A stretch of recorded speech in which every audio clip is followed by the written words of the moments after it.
भगवान महावीर की मूल साधना, आत्मा और शरीर की भिन्नता, जीव व अजीव का ध्यान। ध्यान आज विश्व का सर्वाधिक चर्चित विषय है। केवल भारत में ही नहीं, बल्कि विश्व के हर कोने में ध्यान के प्रति आकर्षण है।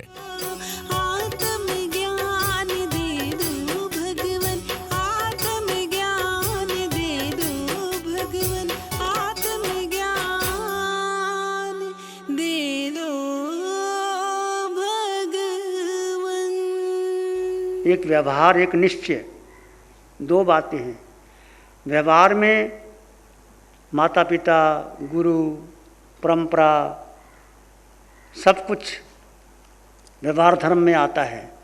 माता पिता की आज्ञा मानो, गुरु की आज्ञा मानो, तप करो, जप करो, ये सारा व्यवहार धर्म है। और व्यवहार धर्म में की बातें सारी दुनिया वही करती है। ये साधना क्या है? स्वयं में स्थित होकर के उनके स्वयं को जाकर के देखो, उच्च कोटि की साधना है। और कोई इस बात को समझ नहीं पाएगा। ये साधना है एकत्व की साधना, जिसमें भेद विज्ञान, शरीर और आत्मा दोनों अलग अलग है। ये भेद विज्ञान की चर्चा आपने सुनी होगी, पढ़ी होगी, परंतु जो प्रभु की वाणी के द्वारा आपको भेद ज्ञान कराया जाता है, वो आपको अन्यत्र कहीं मिलेगा नहीं। अनंत सिद्ध हो गए, अनंत हो जाएंगे। ये तुम्हारे मन में किसी में शंका है कि पता नहीं वाणी है कि नहीं है, कि देव की वाणी आती है, क्यों आती है, कैसे आती है, कोई प्रूव करने की ज़रूरत नहीं। ये समझने की बात है, ये श्रद्धा की बात है। बताओगे वो समझेंगे, क्योंकि सारा संसार मिथ्यात्व का मतलब है इस शरीर को अपना मानना, ये मिथ्यात्व है। नाम, पद, लिंग, संबंध, इंद्रियों के विषय, मन, वचन, काया, बुद्धि, सारा मिथ्यात्व है। सबको छोड़ करके जीव और अजीव का भेद करके अपने में स्थित होते हो, तब साधना शुरू होती है। फिर भी अभी वाणी संस्कारवश मन बार बार उधर लेके जाता है। जन्मों जन्म के संस्कार हैं तुम्हारे और मेरे, वो लेके आते हैं।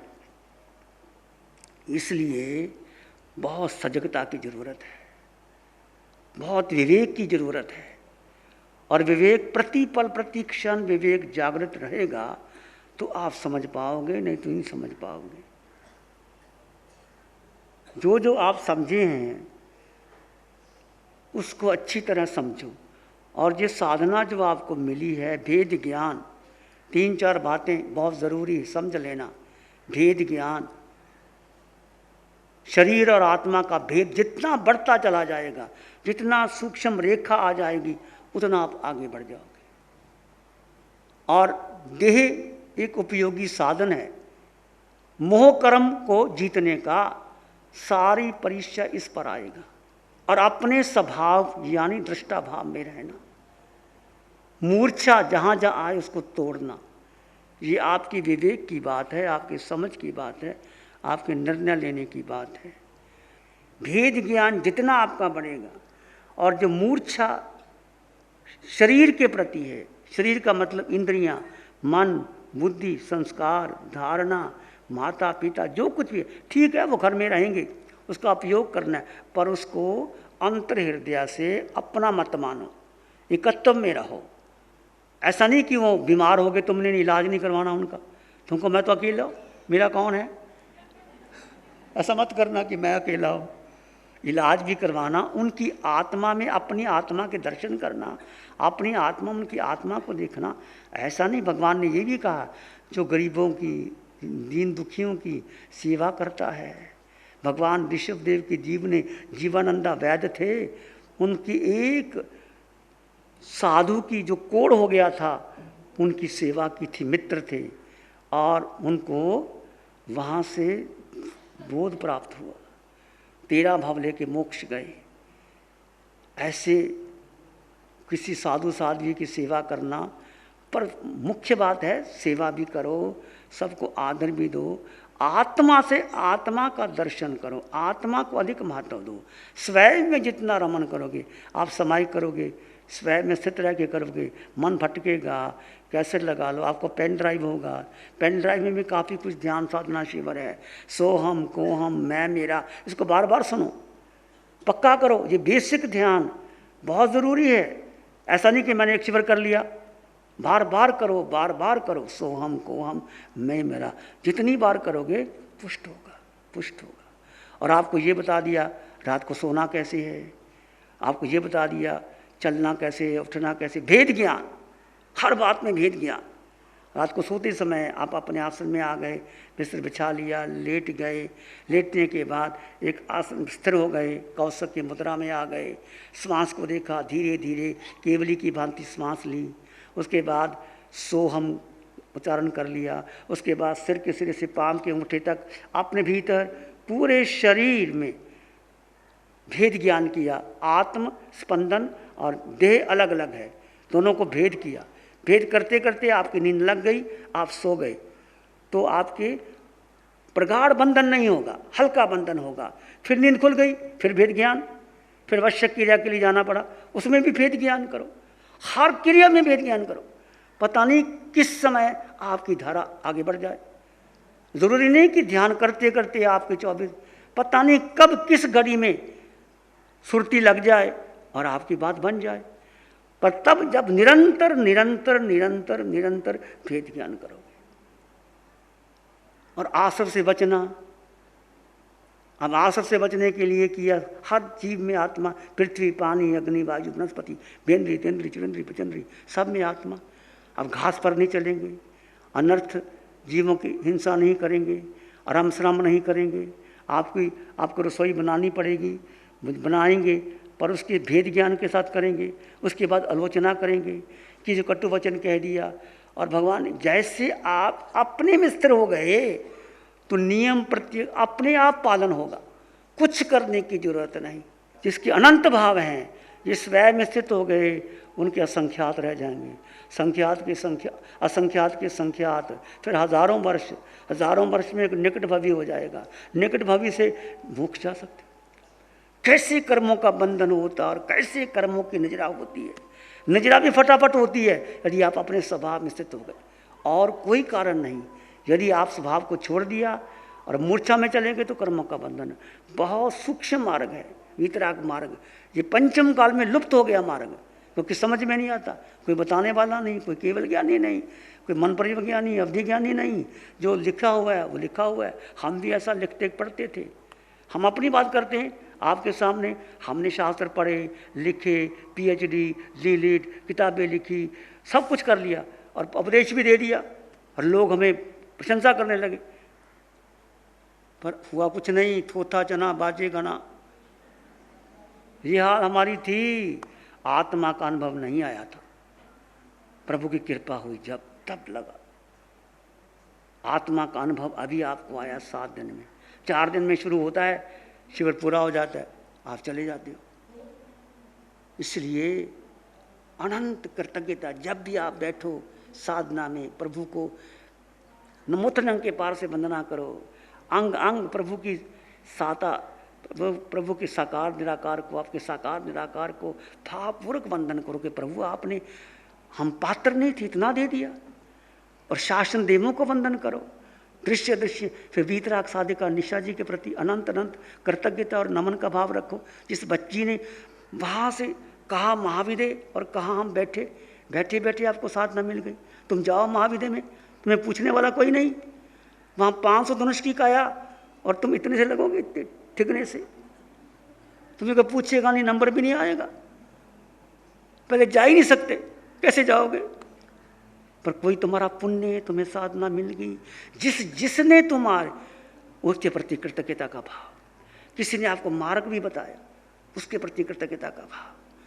कृतज्ञता का भाव मत भूल जाना, तुम्हारे कर्म क्षय हो जाएंगे। तुम्हें साधना में साधना फलीभूत होगी। तुम अपने अकड़ रहे कि मैं तो 2 घंटे का कौशक कर लेता हूँ, मैं 3 घंटे का कौशक, खड़े रहो, बाहुबली खड़े रहे 7 बार, क्या हो गया? खड़े होने से कुछ नहीं होगा। विनम्रता, कृतज्ञता, विनय, भक्ति, प्रार्थना, ये आधार है आगे बढ़ने के। आत्मा के 8 गुण सबको याद हो गए। बुद्धि में नहीं, अंतर में समाना है। वो गुण तुम्हारे भीतर है, बुद्धि में नहीं रखना। बुद्धि की बात बुद्धि तक रह जाती है। मैं आत्मा अनंत वीर्य, जब पीड़ा हो तो भेद ज्ञान करके वीर्य शक्ति मेरे पास है। भगवान को याद करो, गसकमाल को याद करो, अर्जुन माली को याद करो, कैसे चंड कौशिक सर्प कितना भयंकर सर्प था, साधु से सर्प बना जहरीला। वही जब भगवान की वाणी सुनी, 2 अक्षर सुने, चंड चंड कौशिया, बुझ बुझ चंड कौशिया, अंदर लेट गया। कितनी क्षमा धारण की, हजारों चींटियाँ उसके शरीर को अंग अंग डसती है, पर वो हिलता नहीं। कौशक में आ गया, 12 व्रत ले लिए, 11 व्रत ले लिए। ऐसे पशु पक्षी भी कैसे तिर जाते हैं भगवान के सम्मुखरण में। अब भावना रखो, प्रभु मेरा अगला भाव आपके चरणों में आऊँ, मुझे क्षय सम्मुखित हो जाए। ऐसे माता पिता मिले जो आपके सम्मुखरण में ले जाएं और मैं वहाँ आकर के आपकी वाणी सुनूं। जो आप भाव रखोगे निश्चित मिलेगा। माना कि आपका भाव पक गया हो, इस जन्म में नहीं, अगले जन्म, अगले जन्म। जी तुम कामना करो कि मुझे बड़ा अच्छा परिवार मिले, मेरा पति मिले, मेरा धन संपत्ति मिले, तो वो मिल जाएगा, कोई बात नहीं, आपने पुण्य तो कमाया है, वो मिल जाएगा। ये सारी बातें छोड़ करके मुझे धर्म मिले, वीतराग धर्म मिले, शुद्ध धर्म मिले, मुझे और कुछ नहीं चाहिए। और आपकी रुचि इसमें आ गई तो आगे बढ़ते बढ़ते चले जाओ। और देह के मोह को कम करना, जितना देह का मोह कम होगा उतना आप आगे बढ़ जाओगे। देह का मोह कम हो गया, कौशक आसान हो जाएगा। कौशक आसान हो गया, अंतर में सुख बढ़ता चला जाएगा। सुख बढ़ता चला जाएगा, किसी को कहने की जरूरत नहीं। सुख क्यों नहीं बढ़ता? कि हमारा देह का मोह अटकता है बीच बीच में, और प्रतिपल प्रतिक्षण भेद ज्ञान में आप रहते। हमारी सारी धारणा मिथ्या धारणा है कि मुझे कोई सुख दे देगा, मेरे पास धन होगा तो मेरी सुरक्षा हो जाएगी, मेरा बेटा मुझे सुख देगा। ये सारी मिथ्या धारणा खंडित कर दो। तुम्हारा पुण्य होगा तुम्हें सुख मिल जाएगा, पुण्य नहीं होगा तो मिलने वाला। मैं भगवान से जुड़ा हूँ 2001 में। जितनी बार मिला भगवान ने हाथ पकड़ के एक ही बात करी, बच्चे शिवर कर ले, शिवर कर ले। लेकिन मैं सोचता था कौन गर्मी में बैठेगा, क्या होगा क्या नहीं होगा। हमेशा मैं अपना पिंडा ही छुड़ाता था। 2-4 बार तो भगवान के पास से निकल गया, कहीं मेरे को पकड़ न लें। फिर भी मन बना लिया, लेकिन वो मेरा पहला शिविर था। वो पहले शिविर में पूरी गर्मी थी और मेरे गले में कॉलर लगा हुआ था। वो 4 दिन एक ऐसे दिन थे, शायद वो दिन दोबारा ढूंढने जाऊं तो नहीं मिलेंगे। इतना बढ़िया शिविर, जैसे कि पूरा सब कुछ चेंज हो गया। और मैं यही कहूँगा, जिसको जब मौका मिले शिविर जरूर करे। धन्यवाद। जय जितेंद्र।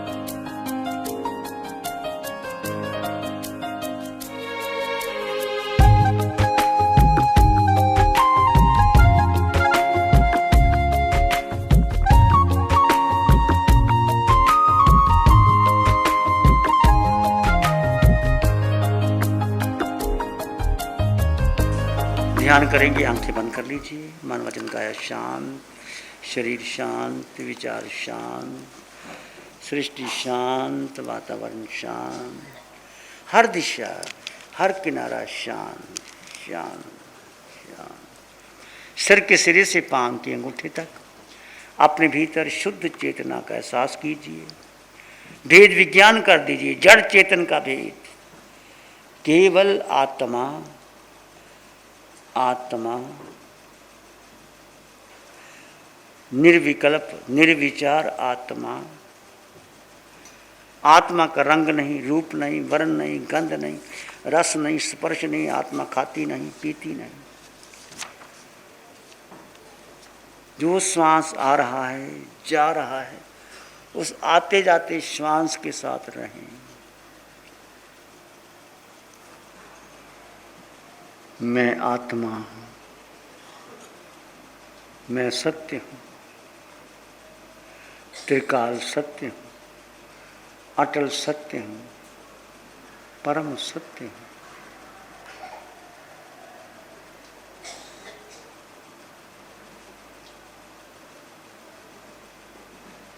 इस आत्मा को जानो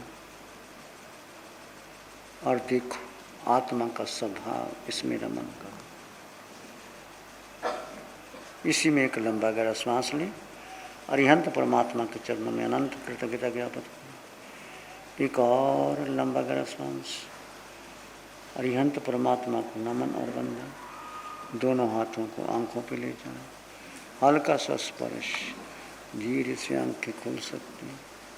नमो अरिहंतानंग, नमो सिद्धानंग, नमो आर्यनंग, नमो विजयनंग, नमो लोय सब सावनंग, धम्मो मंगल मुखी धमा इंसा संयमो तव देवावित्तंग नमं शांति जस धम्म श्यामनो।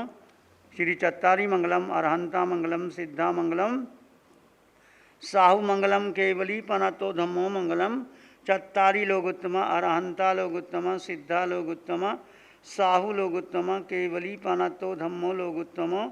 चत्तारी शरणं पवज्जामि, अरहंते शरणं पवज्जामि, सिद्धे शरणं पवज्जामि, साहु शरणं पवज्जामि, केवली पणत्तं धम्मं शरणं पवज्जामि।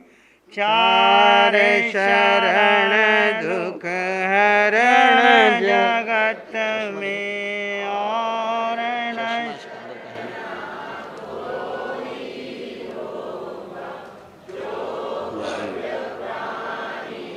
करे आराधन उसका अजर अमर पद होगा, उसका सदा ही मंगल हो।